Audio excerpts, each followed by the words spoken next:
Alors que commence une nouvelle mandature, nous savons que les 100 premiers jours sont déterminants pour la réussite des réformes à mettre en œuvre. Quels sont les grands défis qui se posent à nous? Quelles grandes propositions peut-on formuler? Quelles sont les méthodologies que nous devons suivre? Les experts de l'Institut Sapiens partagent leur avis. Bonjour à tous, le logement est le point nodal d'un très grand nombre de défis qui se posent à nous aujourd'hui, des défis culturels, sociétaux, économiques, autour aussi de la cohésion sociale. Et pour en parler, j'ai le plaisir de recevoir Bernard Cadot. Bonjour Olivier. Bernard Cadot, est-ce qu'on peut commencer par faire une petite contextualisation de la question du logement aujourd'hui?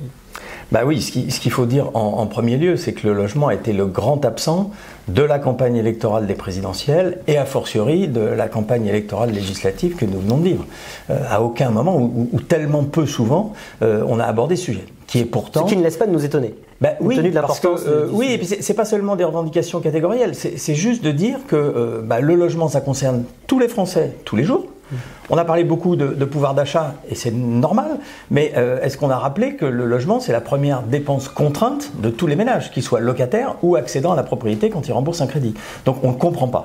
Voilà, on ne comprend pas. Ça fait partie de ce que j'appelle les douleurs muettes. C'est Sénèque qui disait les grandes douleurs sont muettes. On a une espèce de résignation à ce que le logement, ça soit un sujet compliqué, qui coûte de l'argent aux ménages, qui coûte aussi subsidiairement en termes social. Voilà, donc c'est vrai que c'est dommage, on peut le regretter. Alors on va essayer de lutter contre ce silence. Quels sont les 3 grands objectifs aujourd'hui à poursuivre en matière de logement? Alors je crois qu'il y a un premier objectif qui est de revenir ou enfin d'établir le choc de l'offre. Le président Macron avait promis dans son premier quinquennat ce choc de l'offre parce que quels que soient les sujets autour du logement et quelle que soit la façon de les aborder, il y a un problème structurel de déséquilibre entre l'offre et la demande de logement. Concrètement, il n'y a pas assez de logements en France, voilà, tout simplement. Et tant qu'on n'aura pas rétabli cette forme d'équilibre, eh bien, on pourra toujours commenter l'augmentation des prix, des loyers, la pression sur les prix de vente, etc. etc. C'est vraiment ça le sujet principal. Donc, ce choc de l'offre, on l'attend, il n'est pas venu. Les experts disent qu'il faut à minima construire 400 000 logements neufs par an, plus un objectif très très important et très ambitieux autour de la rénovation des bâtiments. Et notamment de la rénovation énergétique, parce qu'il faut réussir cette rénovation énergétique. Les bâtiments, le logement sont un des facteurs, un des responsables importants des émissions de gaz à effet de serre, du carbone, etc. etc. Donc il y a vraiment un sujet là-dessus. Ouais, d'autant plus que s'ils ne sont pas rénovés, ils vont sortir du marché, ça va encore diminuer l'offre. Alors voilà, parce qu'il y a une loi de 2021, de juillet 2021, qui s'appelle la loi Climat et Résilience, qui a fixé des objectifs, et derrière ces objectifs, des sanctions. En l'occurrence, à partir de 2025, il y aura entre 6 et 8 millions de logements considérés comme des passoires thermiques qui seront interdits à la location. Donc nous disions à l'instant qu'il n'y a pas suffisamment de logements et que ça crée la pression sur les prix. Imaginez que 6 à 8 millions de logements disparaissent du marché demain. Vous vous rendez compte tout de suite qu'il y aura une pression supplémentaire très forte. Alors à ce sujet, il y a 2 problèmes. D'abord, on dit 6 à 8 millions. Ça veut dire qu'il va falloir se dépêcher pour atteindre cet objectif. Le président Macron, dans la campagne présidentielle, a fixé un objectif de 700 000 rénovations de logements par an. Si je compte bien, 700 000 fois 5 ans, ça fait 3,5 millions. On est loin des 6 à 8 millions. Donc il va bien falloir faire quelque chose. Donc il en faudrait beaucoup plus par an. Alors il en faudrait beaucoup plus. Il faut aussi vérifier si on a les capacités conjointes à la fois de construire des bâtiments et des logements et de rénover. C'est-à-dire qu'il y ait les capacités, la formation des équipes, la technique, enfin toutes les ressources industrielles, je dirais, pour mener à bien ces objectifs-là. Et puis il y a un autre sujet qui n'est pas le moindre, qui est celui du financement de ces travaux. Parce que, vous l'avez entendu comme tout le monde, il y a un satisfecit officiel autour de MaPrimeRénov', ce dispositif qui permet aux Français de rénover les logements, qui indubitablement est un succès, puisqu'il y a eu plusieurs dizaines de milliers de dossiers qui ont été faits, sauf que le ticket moyen de ces dossiers, il est entre 4 000 et 5 000 euros, et que l'estimation moyenne de la rénovation thermique complète des logements est autour de 50 000 euros. Donc il y a un gap et il y a un delta, manifestement.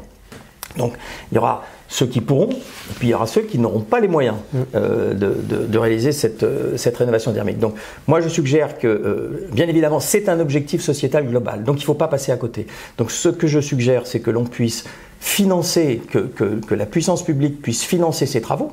Parce que, en général, quand on n'a pas beaucoup de ressources, qu'on habite une passoire thermique, souvent loin de tout, c'est une double ou une triple peine, et il n'y a pas de raison de laisser cette catégorie de Français dans cet embarras. Donc ce que je suggère, c'est qu'on puisse financer, avancer le financement de ces travaux importants, bien évidemment pas en pure perte, et qui est une sorte de, j'appelle ça un viager hypothécaire ou un crédit hypothécaire, qui fasse que lors de la mutation du logement in fine, eh bien l'État puisse se rembourser parce que d'abord on améliorera la valeur du logement, on améliorera aussi la qualité de vie des occupants, qu'on puisse se rembourser sur ce prix de vente, ce prix de cession, s'il y a une cession.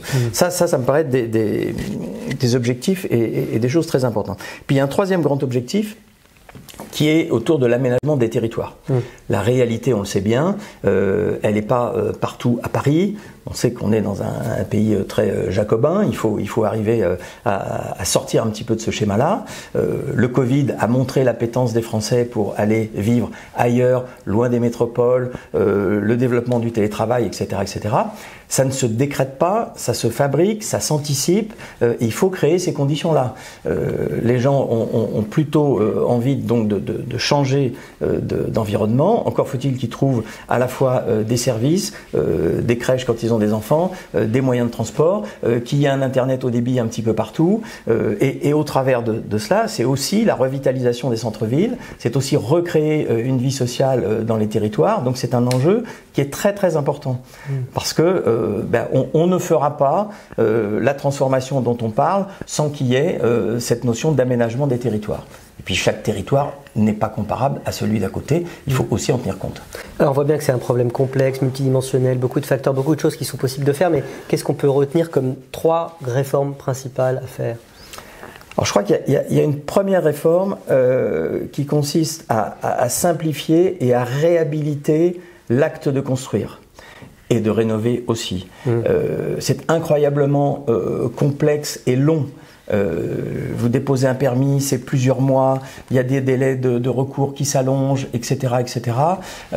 Est-ce que vous savez par exemple que lorsqu'un promoteur repère un foncier, c'est-à-dire un terrain sur lequel il va construire un immeuble, entre le moment où il va jeter son dévolu sur ce terrain et le moment où il va livrer les appartements à ses clients, qui est quand même le but pour un promoteur, il va s'écouler minimum 4 ans, voire parfois 5 ans.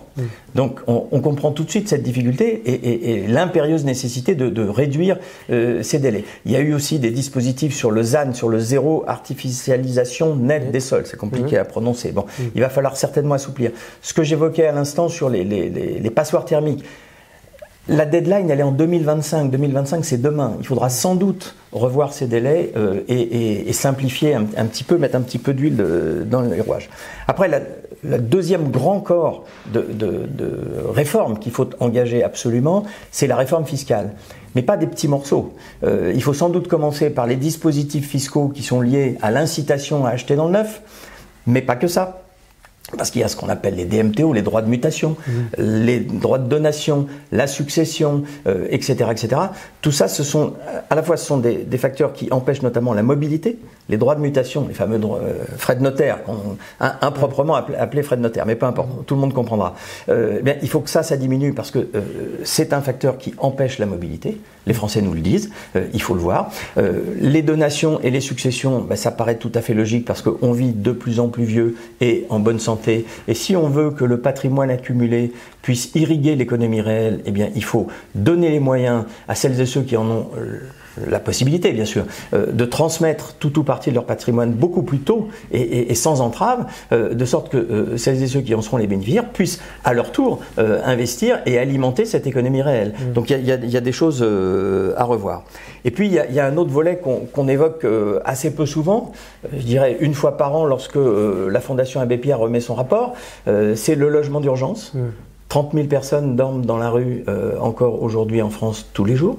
On entre dans l'été. L'été est souvent plus difficile et plus dramatique pour les SDF que l'hiver, contrairement à ce qu'on pense. Bref, il y a 30 000 personnes. Parce que les centres d'hébergement sont fermés, hein, c'est ça ? Oui, et puis surtout que quand on est dehors dans la rue et puis qu'il fait très chaud, on le supporte encore peut-être moins. Il y a 300 000 personnes qui sont logées en hébergement d'urgence. Et alors, quand on dit hébergement d'urgence, ça veut dire que l'État payent des nuitées d'hôtel, donc c'est absolument pas un système pérenne, mais il faut quand même pouvoir loger ces personnes-là, donc là aussi il y a des efforts à faire.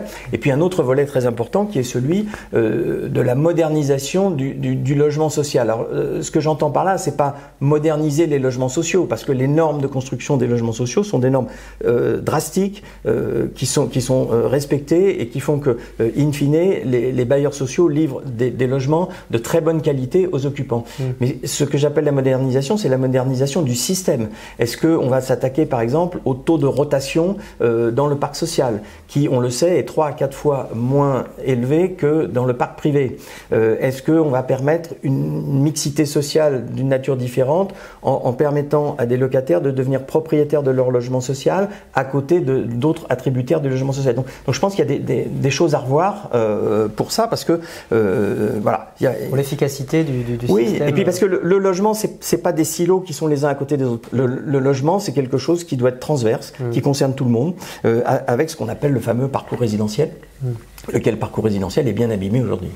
Donc la première méthode, ce serait peut-être qu'on en parle, qu'on traite enfin de ce sujet. Bah oui, il faudra en parler, et puis il faudrait aussi l'incarner, parce que le premier gouvernement du deuxième quinquennat de M. Macron, il y a 0 ministre du logement. Alors on lui dit mais le logement est traité. Alors on enregistre effectivement. Il est traité, ok, mais le problème demeure entier, parce que quand on nomme un ministre du logement, si possible de plein exercice, avec des vrais pouvoirs et un vrai périmètre, on envoie un signal fort à toute la communauté que nous venons d'évoquer au cours de cet entretien. Donc ça c'est le premier point. Le deuxième point, c'est aussi une question de méthode. J'appelle ça les 3 S. Il faut simplifier, il faut stabiliser et il faut sanctuariser. Parce que si on ne s'astreint pas à cette méthode-là, eh bien, on reproduira les mêmes errements qu'on a connus sur les 10, 15, 20 dernières années. Et puis, dernier point, alors, je vais rester optimiste jusqu'au bout, mais c'est vrai que la configuration actuelle du Parlement peut prêter à quelques doutes là-dessus, mais moi j'ai une proposition à faire. En l'occurrence, c'est dès le mois de juillet, tout de suite, réunir une grande conférence sur le logement avec tout le monde pour pouvoir jeter les bases d'une réforme qui sera durable. Cette réforme, elle passera par, bien sûr, un rapport qui devrait être mis dans mon esprit et dans un calendrier idéal et parfait en septembre, pour servir de base à un projet de loi de programmation sur 10 ans soumis au Parlement dès le mois d'octobre. Pourquoi un projet de loi de programmation? Pour une raison toute simple. C'est que le temps du politique n'est pas le temps du logement et de l'immobilier. Vous avez un hiatus entre le temps court et le temps long. Le temps court, c'est le mandat, c'est le quinquennat. Le temps long, absolument indispensable à une vraie politique de l'urbanisation et du logement, c'est à minima 2 quinquennats. Donc on le fait bien pour la police, pour l'armée, il n'y a pas de raison qu'on ne le fasse pas pour le logement. Donc voilà la proposition. Est-ce qu'elle sera entendue? On verra bien. On verra. Merci Bernard Cadot. Merci beaucoup.